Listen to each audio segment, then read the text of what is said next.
जी की बात तो उचित लगती है। कदाचित वो सब अपनी इच्छा से कहीं चली गई हैं, क्योंकि श्री राम के होते हुए किसी आसुरी शक्ति का ऐसा दुस्साहस करना असंभव है।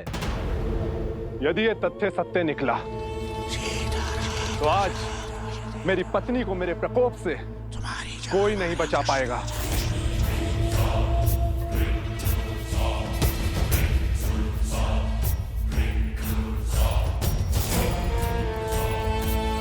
उन स्त्रियों को उनका उचित स्थान दिखाना आवश्यक है। उचित कहा आपने।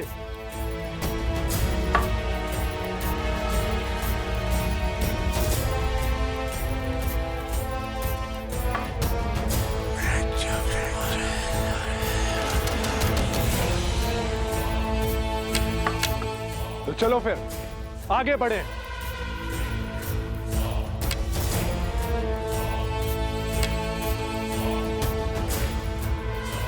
अब दूसरी टुकड़ी को भड़काने की बारी है।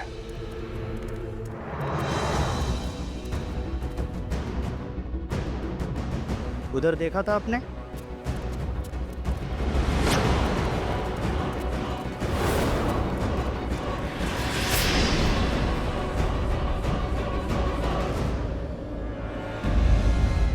सुशीला, कमला, गीता, प्रातः काल से कहाँ थी तुम? बिना आज्ञा घर से बाहर पग कैसे धरा तुमने? विद्रोह की चिंगारी उठ रही है हमारे विरुद्ध। उल्लंघन करेगी पति की आज्ञा का। किसकी आज्ञा से घूंघट उठाया तुमने? घर से बाहर निकली।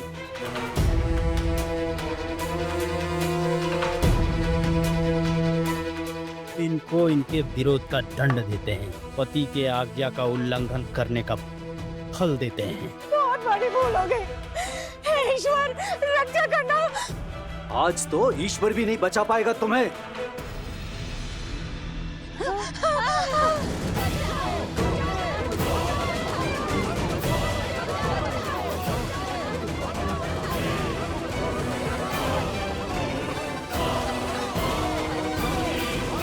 बचाओ, बचाओ, बचाओ।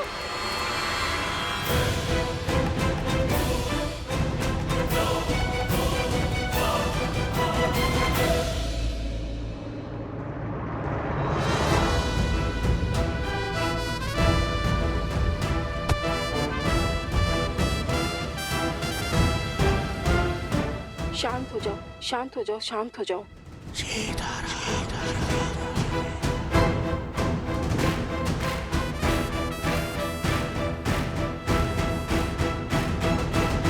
अब समझा तुम दोनों की चाल। तुम इन्हें भड़काया है ना इन्हें? हाँ, हमें पूरा श्रेय मत दीजिए, क्योंकि भले ही योजना हमारी थी, किंतु निर्णय आपकी पत्नियों का था। और आपकी पत्नियां बुद्धिहीन नहीं है। उन्होंने सोच समझकर, विचार कर कर हमारा साथ दिया है। तुम हमारी पत्नियों को पथभ्रष्ट कर रहे हो। इस दुस्साहस का दंड अवश्य मिलेगा तुम्हें। ऋषि कुमार का कथन अनुचित नहीं है। हमारी स्त्रियां भी सम्मान के अधिकारी हैं। हमें तुम्हारा ज्ञान नहीं चाहिए। तुम सब अपनी पत्नियों को अधिक ही स्वतंत्रता दे रखे हो।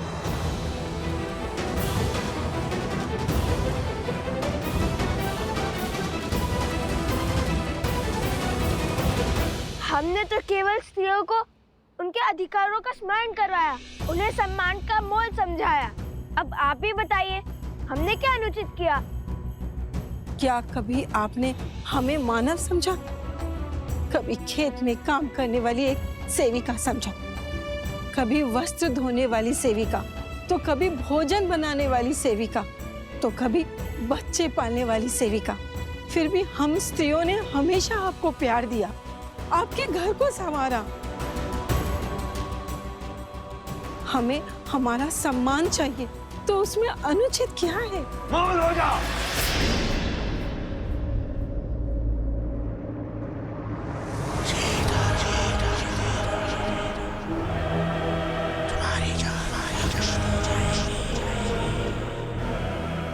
अब आएगा आनंद। उस रात्रि कहानी बनाकर तू किसी नाविक के साथ रुक गई थी, और आज और आज ये सॉन्ग रचकर तुम मेरा अपमान कर रही हो।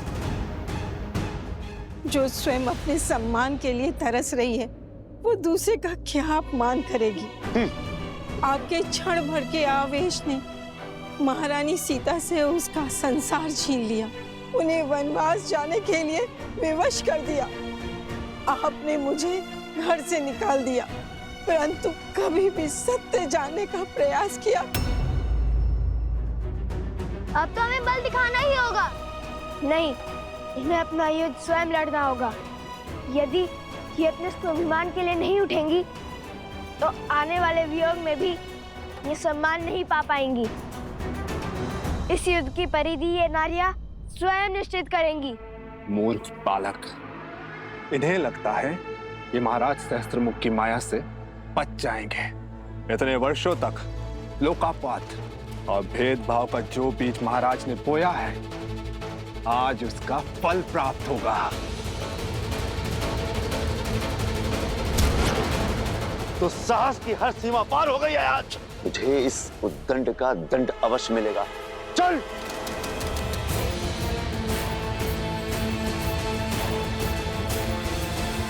भैया, इतना घोर अन्याय देखकर भी हम चुप क्यों हैं? आज हम रक्षक नहीं, केवल मार्गदर्शक हैं।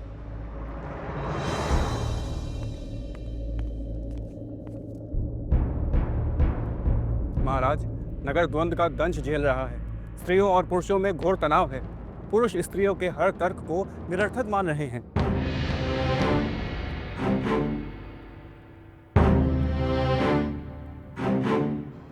महाराज, क्या मुझे कुछ कहने की अनुमति है? अवश्य। महाराज, कहीं ये द्वंद्व समाज का संतुलन न बिगाड़ दे। महाराज, युगों से चली आ रही परंपरा को बदलने की आवश्यकता क्या है? जब तक लव कुश नहीं थे, तब तक सब कुछ ठीक था। आज पुरुष और स्त्रियों के बीच जो भी कुछ हो रहा है, उसका कारण केवल लव कुश है। उन्होंने पतियों को पूजने वाली स्त्रियों को पतियों के ही विरुद्ध खड़ा कर दिया है। महाराज, हमारे समाज में पतियों को परमेश्वर का स्थान दिया जाता है। महाराज, यदि हम आज इस प्रथा को बदलते हैं, तो इसका दुष्प्रभाव समाज पर अवश्य पड़ेगा। हम इनसे सहमत हैं महाराज। स्त्रियों को पुरुषों का सम्मान करना चाहिए, उन्हें पूजना चाहिए। प्रतीत होता है स्त्रियों के साथ साथ सभा का सम्मान करना भी भूल गए हैं आप सभी।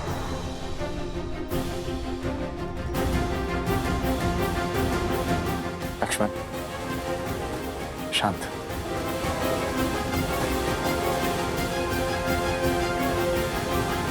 जो प्रथा समाज का ज्ञान बढ़ाए, जनजीवन को सफल बनाए, वही प्रथा समाज के लिए उत्तम और उचित है। और जो प्रथा समाज के आधे अंक, परिवार की धुरी, नारी का अहित करे, उसे दुख पहुंचाए, उसे सुधारने में ही समझदारी है। क्या रामराज्य की परिभाषा एक ऐसा समाज है जहां स्त्रियों को सेविका समझा जाता है, या फिर रामराज्य एक ऐसा समाज है जहां स्त्री और पुरुष एक साथ मिलकर सुख और सफलता का परचम ले रहे हैं?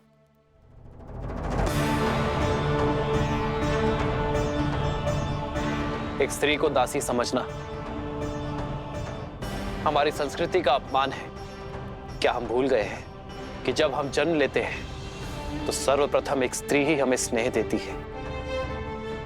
यदि स्त्री अपनी संतान को मातृत्व की छाव ना दे, उसे अपने दुग्ध से पोषित ना करे, तो संसार का कोई भी पुरुष जीवित नहीं रह पाएगा। मैंने लवकुश का साथ इसलिए दिया है क्योंकि उनकी सोच में समझ और सुधार है। आज हम जिस मोड़ पर खड़े हैं, वो समाज का नया दौर है जहां स्त्री और पुरुष कंधे से कंधा मिलाकर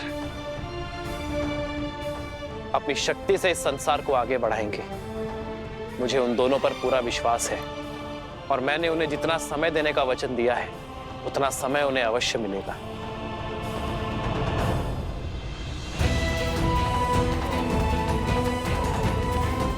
कब तक ही चुप रहेंगी? कब तक यूं ही चुपचाप अन्याय सहती रहेंगी? कुछ बोलती क्यों नहीं अब?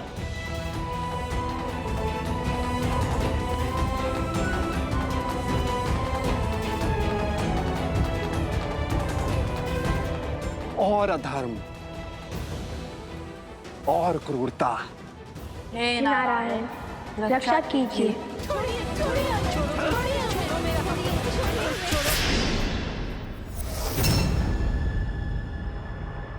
जय श्री राम। उद्दंडे, मैं तुझे पाठ पढ़ाता हूँ। रुक जाओ।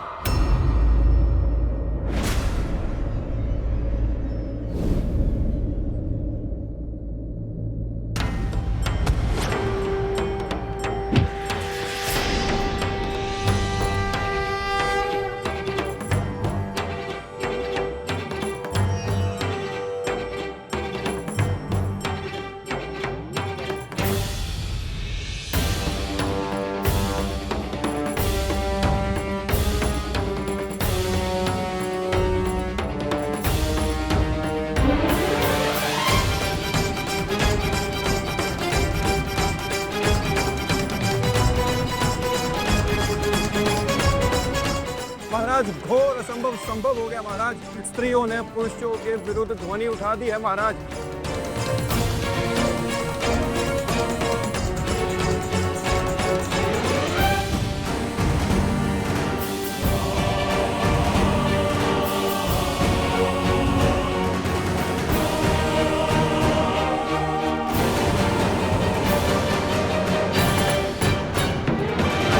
हमने अपमान के अनंत घुट पिए हैं, अनगिनत अत्याचार सहे, क्योंकि मुझे मेरी माँ ने सीख दी थी कि पति परमेश्वर है।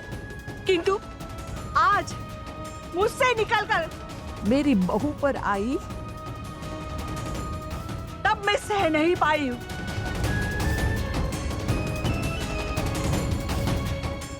सोच का ये बीच इनके मन में अंकुरित होना आवश्यक था।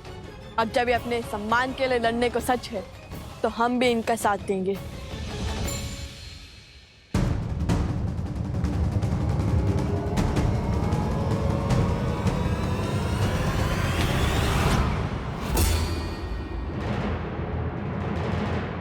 सावधान! अब तक हम चुप थे, क्योंकि ये स्त्रियां चुप थी। किंतु अब जब ये अपने मान सम्मान को लड़ने के लिए सच हैं, तो हम भी सच हैं। अब कोई भी इन पर हाथ उठाने का दुस्साहस नहीं करेगा। हम भगवान वाल्मीकि के शिष्य प्रभु श्री राम और देवी सीता के भक्त, हमारे होते हुए कोई भी इन स्त्रियों पर अत्याचार नहीं करेगा।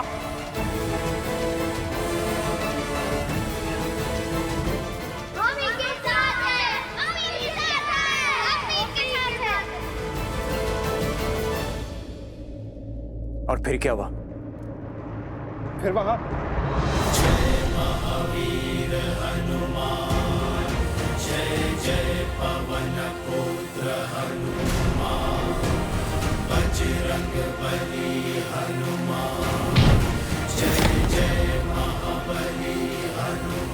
देखिए हनुमान जी, ये लाभ और कुश अयोध्या की स्त्रियों को भड़का रहे हैं। अच्छा, तो घर परिवार संभालने वाली नारी अबोध है, मतिहीन है कि जो कोई भी इन्हें भड़का दे। मैं सब सुन रहा था। क्या आप लोगों के पास इस समस्या का समाधान है? जिस योजना की अनुमति पिताश्री ने दी थी, उसे आकार देने का समय आ गया है। यदि अयोध्यावासी एक दिन में तुम्हारी बात मानेंगे, तो तुम्हारे उपाय को और आगे बढ़ाएंगे। मेरे पास एक उपाय है। यदि आप समझते हैं कि स्त्रियों का योगदान आपके जीवन में केवल खाना पकाना या फिर संतानों को संभालना ही है, यदि आप उन्हें अपने से कम और स्वयं से नीच आंकते हैं, तो ठीक है, केवल एक दिन अपनी पत्नियों के बिना अपना जीवन चलाकर दिखाइए।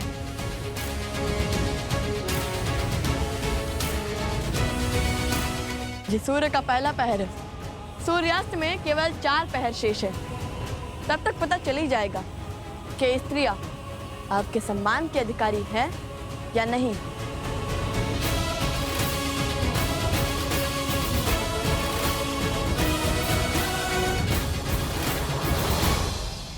उचित ही तो कहा है लव कुश ने। क्या पुरुषों ने ये चुनौती स्वीकार करी?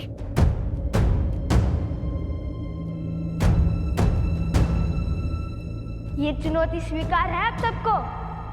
हाँ हाँ स्वीकार है।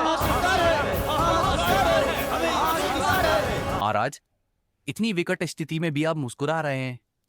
कदाचित आप इस शर्त का तर्क नहीं समझ रहे हैं। पुरुष स्वभाव से बहुत हठी होते हैं। जब बात उनके अहम पर आ जाए तो शाम दाम दंड भेद कुछ भी अपना कर अपना पलड़ा भारी करने की ही सोचते हैं। मान लीजिए कल उन्होंने अपनी पत्नियों का परित्याग कर दिया तो इतनी सारी स्त्रियों की पीड़ा और परित्याग का कलंक अयोध्या के माथे ही लग जाएगा।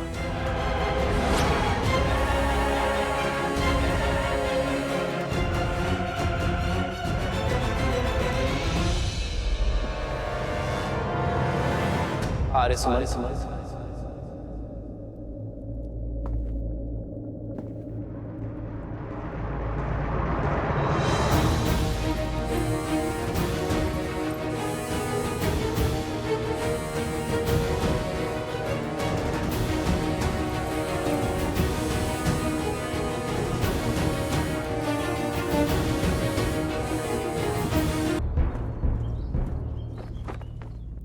आर्य सुमंत,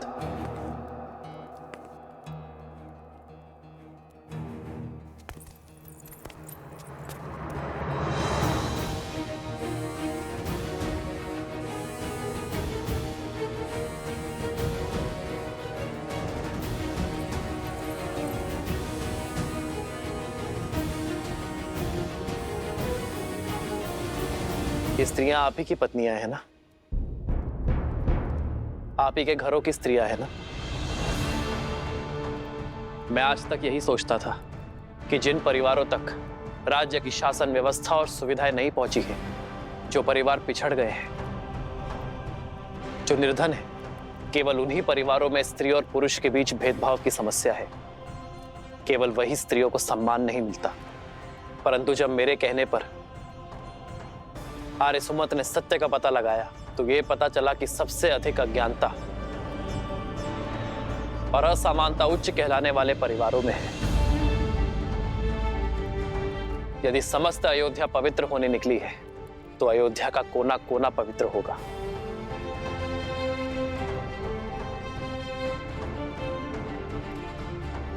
उर्मिला, मांडवी, श्रुतकीर्ति, तुम तीनों राजघराने की बहुएं हो, किंतु यदि आज तक किसी भी बात पर तुम्हारे मान सम्मान को, तुम्हारे अधिकारों की हानि हुई हो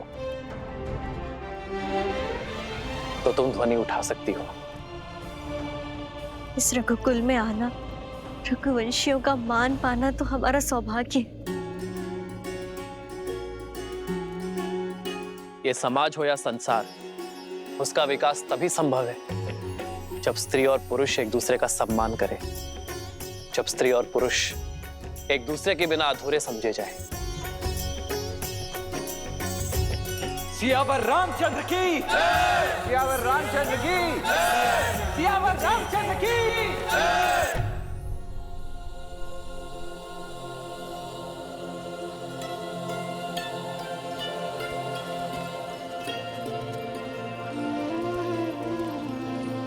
भैया, लव भैया,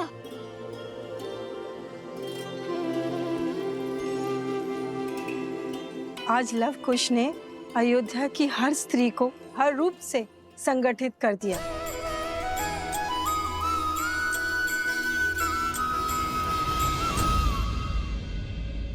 अरे शीघ्र फूल दो, मुझे पूजा करनी है। अरे पहले हमें दे दो, घर का कार्य समाप्त करके व्यापार के लिए निकलना है।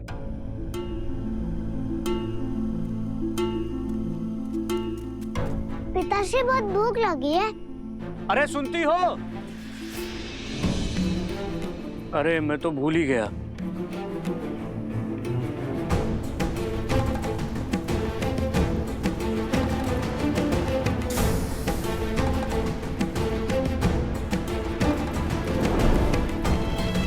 अब करो सभी कार्य स्वयं। प्रतिदिन स्त्रियां कितना कष्ट उठाती हैं। तुम लोगों को अब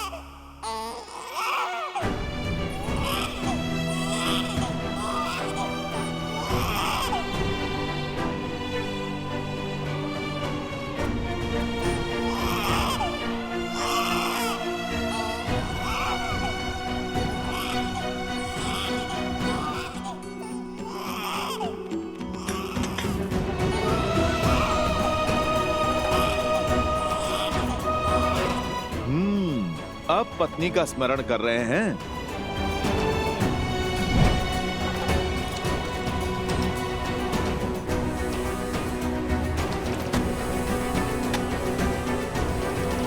भूख लगी है पिताश्री।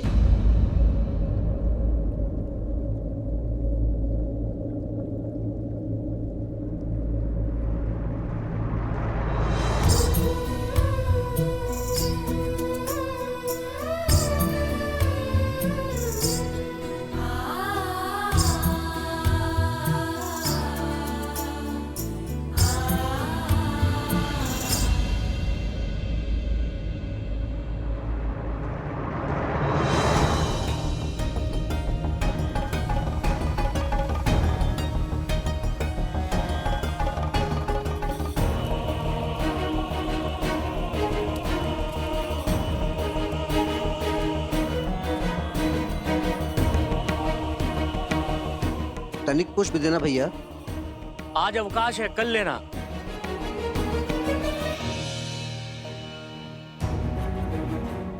अरे मेरी दाल।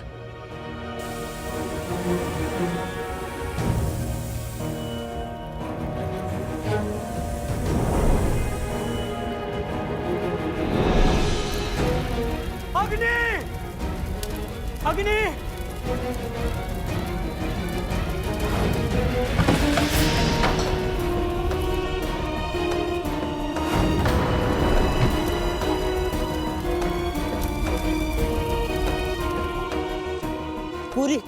पूरी बस्ती अग्नि की चपेट में है। इनके पति भीतर फंस गए हैं। क्या?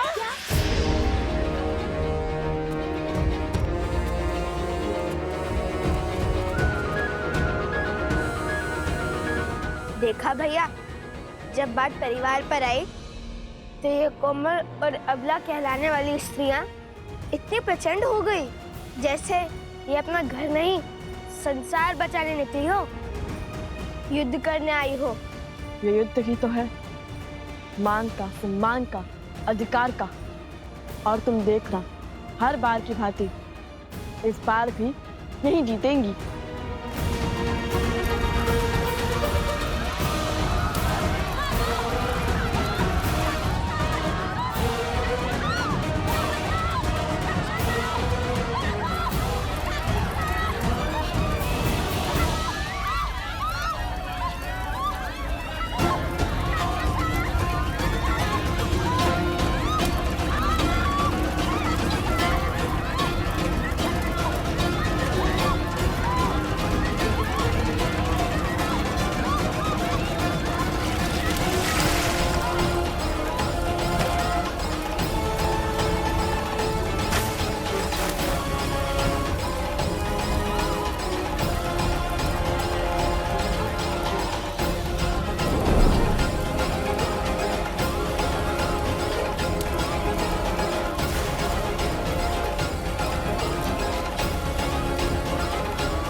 सभी पुरुष सुरक्षित हैं, किंतु ये अग्नि तो बढ़ती जा रही है।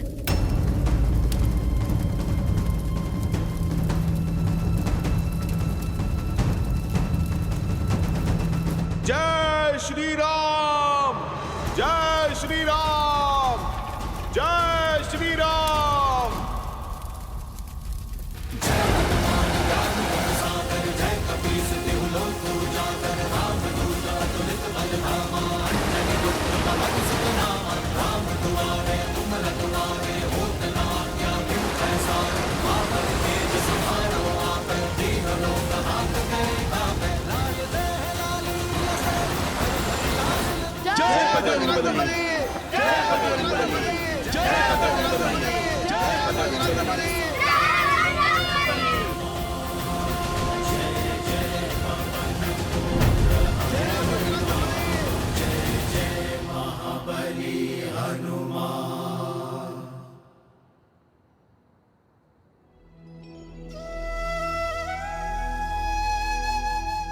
भगवान के इस युद्ध में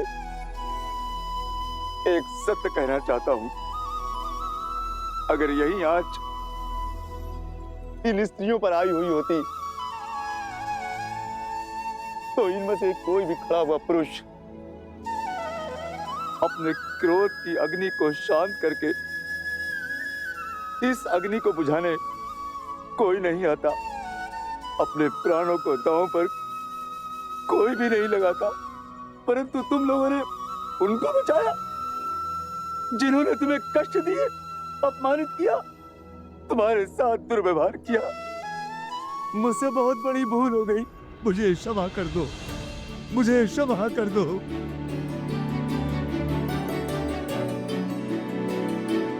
मुझे क्षमा कर दो, हमें क्षमा कर दो, क्षमा कर दो। नहीं नहीं, आपका स्थान यहाँ नहीं, हमारे हृदय में है। हमारा सिंदूर बनकर माथे पे चमकना है। आप तो हमारा बल है। आपको यूं निर्बल धरा पर हम नहीं देख सकते। हमें तो बस हाथ से सम्मान चाहिए, साथ चलने का अधिकार चाहिए।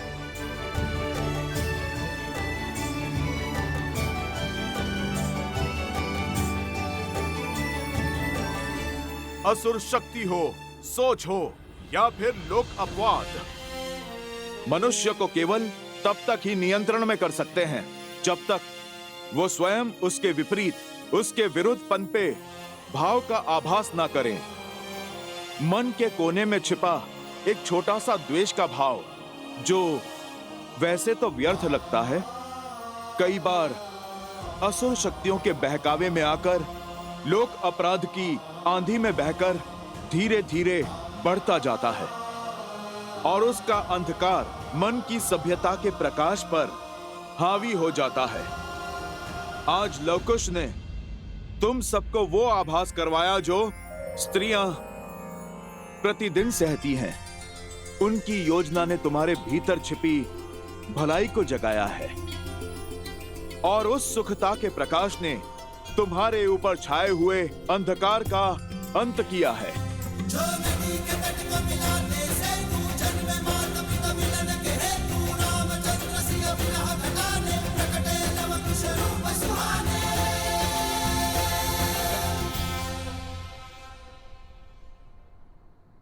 आपका बहुत बहुत धन्यवाद।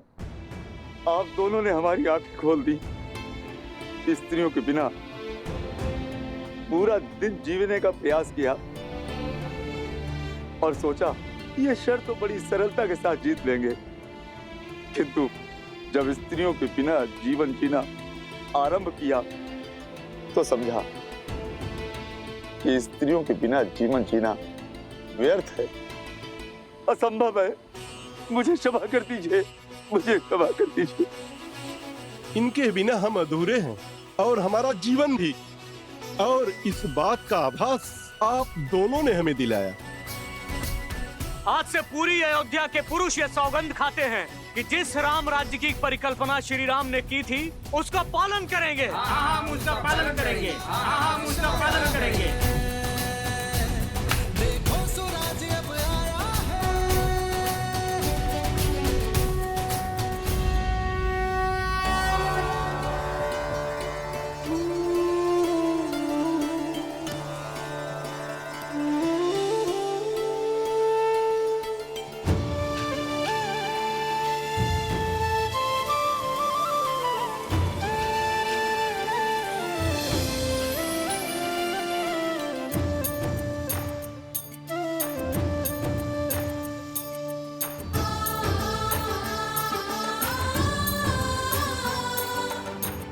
ये तो अत्यंत शुभ संकेत है। हाँ गुरु माँ, लगता है लवकुश अपने लक्ष्य में सफल हो रहे हैं। तभी तो एक के बाद एक ऐसी सुखद अनुभूतियां और ऐसे शुभ संकेत मिल रहे हैं।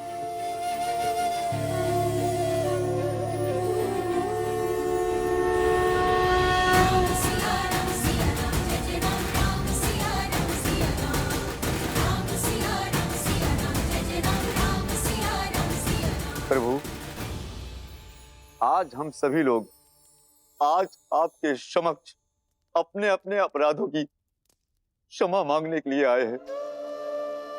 आज तक हमने जो स्त्रियों के साथ में व्यवहार किया, उन्हें तुच्छ समझकर उनके साथ जो पाप किए हैं, उन सभी अपराधों के लिए हमें क्षमा कर दीजिए प्रभु। आज से हम स्त्रियों का सम्मान करेंगे, उन्हें समान समझेंगे।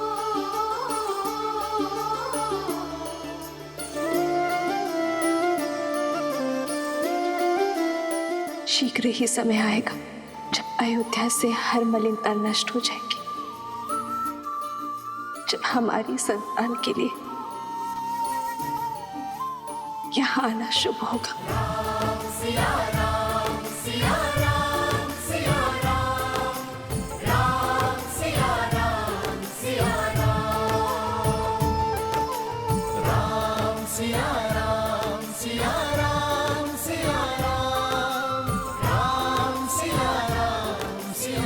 आप सभी के मन का ये परिवर्तन ही राम राज्य की नींव है।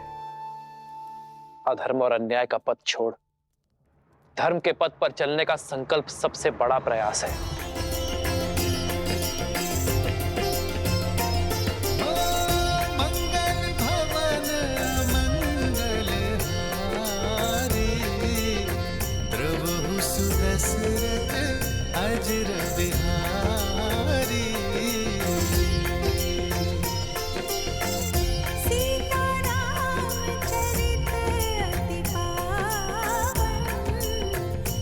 आयुष्मान भव। समाज की बड़ी पीढ़ी ये प्रयास करती है कि आने वाली पीढ़ी के संस्कारों में परिवर्तन ना हो, किंतु जब नई पीढ़ी अपने संस्कारों की रक्षा के लिए पुरानी पीढ़ी से द्वंद्व करे तो समाज में शुभ परिवर्तन आता है।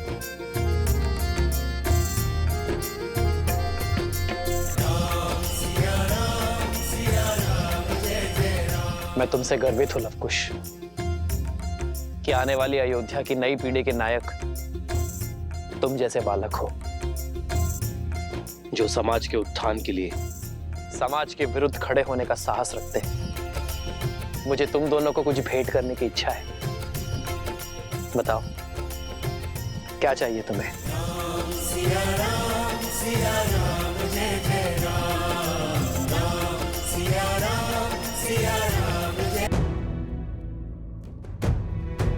बताइए ना, आपका यहाँ पर आने का दूसरा उद्देश्य क्या है? उद्देश्य का वृक्ष विश्वास के जल से सींचा जाता है और प्रभु श्री राम, आपको हम पर तनिक सा विश्वास तो हो ही गया होगा ना, तो उसी विश्वास को थामकर एक बार पुनः कर दीजिए। फिर अपनी इच्छा कहेंगे नहीं, साक्षात दिखा देंगे आपको। जब पिछली बार तुम दोनों से मिला था, तुम्हारे मन में कई प्रश्न और हाथ में धनुष थे, किंतु इस बार तुम्हारे हाथ में वीणा और मन में जो भाव है उसे समझने के लिए कल तक की प्रतीक्षा करनी होगी।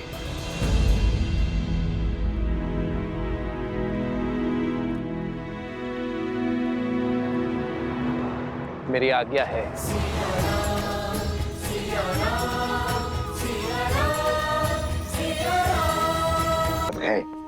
उनके पुत्रों में,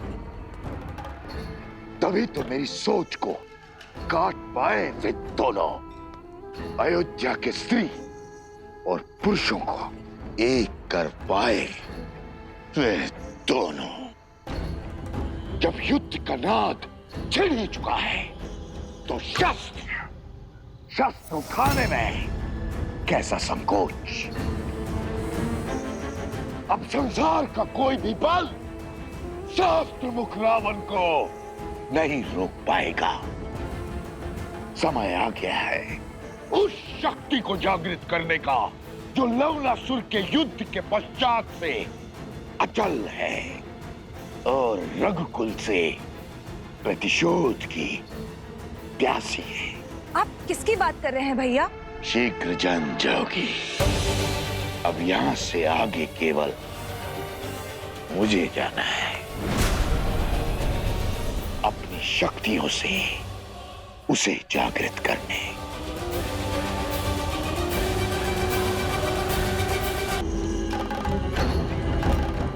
अयोध्या का ध्वज मेरे चरणों में होगा।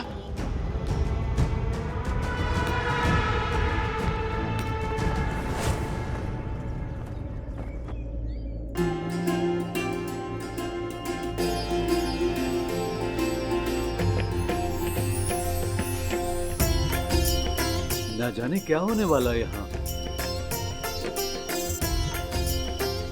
क्या हो सकता है लवकुश का दूसरा उद्देश्य? हनुमान जी, इनका क्या उद्देश्य आपको तो ज्ञात ही होगा ना? सब कुछ तो ये ईश्वर जानता है, या फिर उसका अंश। आदौ राम तपोवनादि गमनम जित्वा मृगम कंचनम।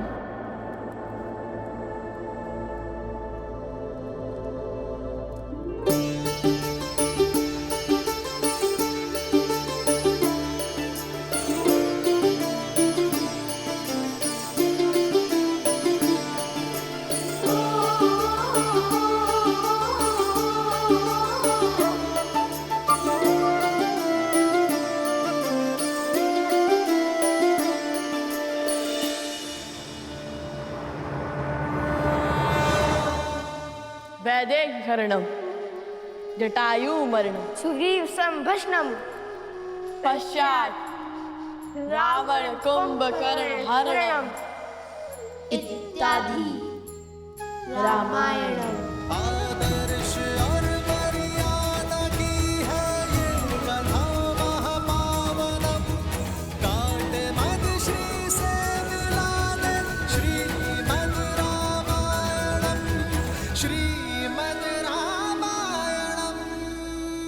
धन्यवाद आप सबको यहाँ पधारने का धन्यवाद। आज सबके मन में प्रश्न होंगे, सोच रहे होंगे, दुविधा होगी आप सबके मन में कि हमारा उद्देश्य क्या है। उद्देश्य वही, हर दुविधा का अंत श्रीमद् रामायण, यही हमारा उद्देश्य है। यह सुनकर आज सबके मन में एक और प्रश्न आया होगा, सोच रहे होंगे कि ये उद्देश्य तो हम पहले भी पूर्ण कर चुके हैं, फिर दोबारा क्यों? दोबारा क्यों? ये वही रामायण है जो आप सब जानते हैं, जिसे सुनने से पाप का क्षय होता है, चरित्र बढ़ता है और आशा जगती है। किंतु ये हमारे उद्देश्य का अंत नहीं। हाँ, ये आरंभ है। वो नया आरंभ जो हमारा उद्देश्य है, और ये आवश्यक है क्योंकि जो रामायण आपने जानी वो अधूरी है।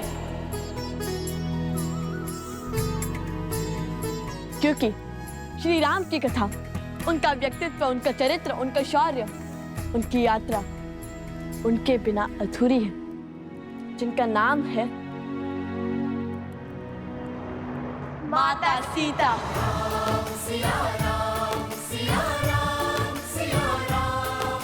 हमारा उद्देश्य था रामायण की संपूर्णता, और आज हम वही करने जा रहे हैं जो रामायण को संपूर्ण करेगी।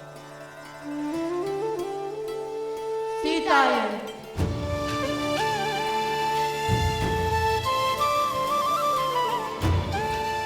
सीता, जिनके बिना संसार के पूरक श्री राम भी अपूर्ण है। सीता, जिनके बिना राम राज्य असंभव है। सीता, जिन्होंने राम राज्य के लिए स्त्री और पुरुषों की समानता का बीज बोया। सीता, जो गर्भ में शिशु और मन में संकल्प लेकर चल पड़ी, स्त्री सम्मान के पथ पर लड़ी, उन अयोध्या वासियों के लिए, आप सबके लिए, जिन्होंने उनके चरित्र पर प्रश्नों के लांछन लगाए।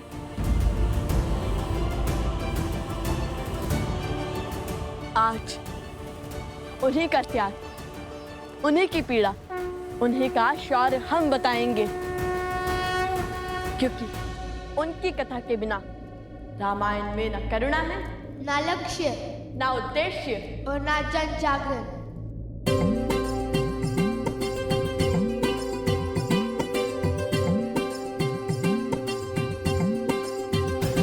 ले संग सिया लौटे थे अवध, श्री राम लखन कर रावण वध, सिंहासन बैठे रघुनंदन, सब अवध भई आनंद मगन, आनंद मगन।